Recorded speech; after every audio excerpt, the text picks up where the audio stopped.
کربلا، تاریخ کا جغرافیہ۔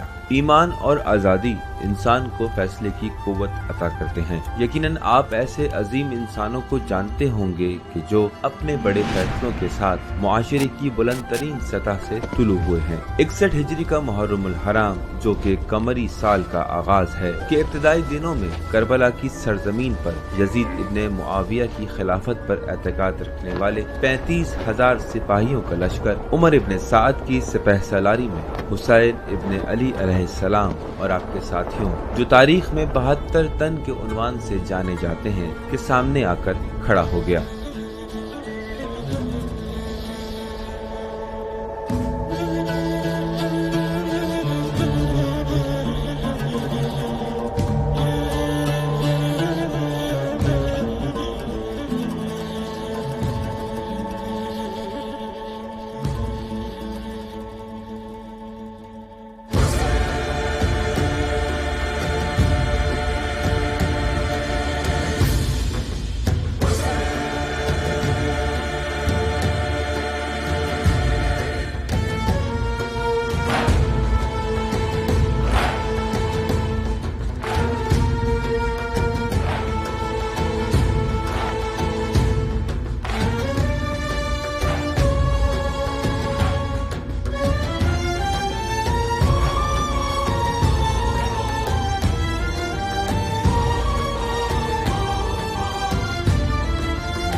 حضرت محمد صلی اللہ علیہ وآلہ وسلم 40 سال کی عمر میں شہر مکہ میں پروردگار عالم کی جانب سے منصب نبوت و رسالت پر مبعوث ہوئے۔ آپ صلی اللہ علیہ وآلہ وسلم کا دین عرب معاشرے میں بھائی چارہ، مساوات اور آزادی کی خوشخبری لایا تھا، لیکن مکے کے سردار آسمانی پیغام اور آپ صلی اللہ علیہ وآلہ وسلم کی رسالت کو اپنے مفادات کی مخالفت میں دیکھ رہے تھے، لہٰذا ان کے پاس آپ اور آپ کے پیروکاروں کو اذیت دینے اور رسالت کا انکار کرنے کے سوا کوئی چارہ نہ تھا۔ بنابراً انہوں نے حضرت محمد مصطفیٰ صلی اللہ علیہ وآلہ وسلم اور آپ کے پیروکاروں کو قتل کرنے پر کمر کس لی، جبکہ ارادہ الہی ان کے ارادوں سے ہٹ کر تھا۔ پیغمبر اکرم اپنی جائے پیدائش مکہ سے باہر چلے گئے تاکہ ایک نئے معاشرے کی بنیاد رکھیں اور اسلام کو شہر مکہ سے باہر بھی پھیلا دیں۔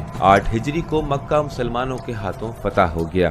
صدائے اسلام جزیرۃ العرب کی سرحدوں سے باہر گونجنے لگی، لیکن پیغمبر اکرم کے دین اور آپ کی تعلیمات میں تحریفات نے جگہ بنا لی۔ وہ قبائل کہ جن کی جڑیں حضرت محمد کے آنے سے خشک ہو گئی تھیں، انہوں نے تحریفات اور خوف و ہراس پھیلانے سے دوبارہ معاشرے میں اپنے شاخ و برگ پیدا کر لیے۔ خاتم النبیین کے داماد امام حسین کے والد گرامی امام علی علیہ السلام نے پیغمبر اکرم کی رحلت کے بعد بہت سخت دور گزارا۔ انہوں نے 25 سال تک خاموشی اور نیز 5 سال اپنی خلافت کے دور میں ہر طرح کے فساد، تحریفات اور بدعتوں کا مقابلہ کیا، لیکن معاویہ ابن ابی سفیان، جو فتح مکہ کے بعد حضرت محمد مصطفیٰ صلی اللہ علیہ وآلہ وسلم اور آپ کے ساتھیوں کے ہمراہ ہو گیا تھا، جھوٹے اور فریبانہ وعدوں کے ساتھ سادہ لوح اور کمزور ایمان لوگوں کو اپنے ساتھ ملانے اور خلافت پر قبضہ کرنے میں کامیاب ہو گیا۔ 60 ہجری کی 15 شعبان کو معاویہ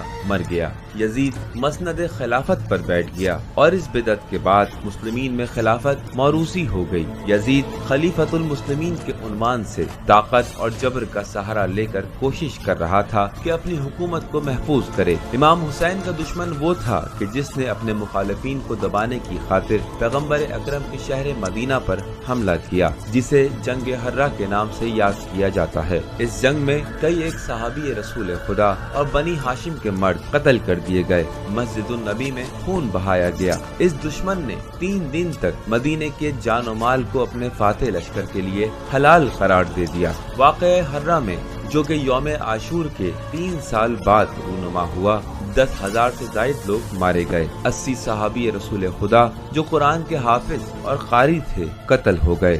800 ناجائز حمل ٹھہرائے گئے۔ مدینے کی اکثر عورتوں اور لڑکیوں کی عصمت دری کی گئی۔ جب میرا خط تم تک پہنچے تو حسین ابن علی اور عبداللہ ابن زبیر کو حاضر کرو اور ان دونوں سے بیعت لو، اور اگر وہ قبول نہ کریں تو ان دونوں کے سر تن سے جدا کر دو۔ امام حسین علیہ السلام یزید کی بیعت نہیں کرنا چاہتے تھے۔ اسی بنا پر آپ نے اپنے بھائی محمد حنفیہ کے نام ایک خط کی صورت میں اپنی وصیت تحریر فرمائی۔ میں خود غرضی یا آسائش پسند زندگی گزارنے یا فساد برپا کرنے کی خاطر مدینہ سے نہیں نکل رہا ہوں، بلکہ میرے اس سفر کا مقصد امر بالمعروف نہی عن المنکر، امت میں موجود انحراف کی اصلاح، اپنے جد رسول اللہ صلی اللہ علیہ کی دستور و سنت اور پدر بزرگوار علی ابن ابی طالب علیہ السلام کے طریقہ کار کو زندہ رکھنا ہے۔